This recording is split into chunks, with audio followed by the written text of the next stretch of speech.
আসসালামু আলাইকুম। কেমন আছেন সবাই? আশা করি আলহামদুলিল্লাহ ভালো আছেন। আজকে আমি যে জায়গায় দাঁড়িয়ে আছি এটা হচ্ছে জর্ডানের মৃত সাগর, যে সাগর আমরা হাদিসে এবং সব জায়গায় শুনে থাকি। এটা হচ্ছে সেই সাগর। আপনি হয়তো আটলান্টিক মহাসাগর দেখেছেন, ঘুমন্ত মহাসাগর দেখেছেন আরও বঙ্গোপসাগর এবং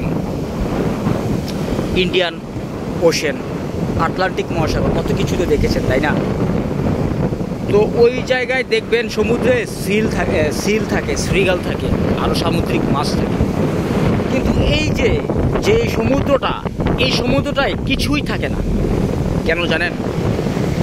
এই সমুদ্রের লবণ এতটাই বেশি, যার কারণে কোনো কিছুই এখানে মানে বেশি দিন বাঁচতে পারে না, বেশি দিন থাকতে পারে না, মানে বেশি দিন বলতে থাকেই না। মরুভূমিতে দেখুন আমার আশেপাশে কত মরুভূমি আছে না, কত বড় একটা মরুভূমি। এখানে অসংখ্য প্রাণী আছে। এখানের একটা প্রাণীও এই সমুদ্র থেকে কোনো পানি খায় না। কারণ কি জানেন? কারণ এটা অনেক লবণাক্ত, এক কথায় বিষাক্ত। ঠিক আছে, আপনি কি কখনো সমুদ্রের কথা শুনেছেন?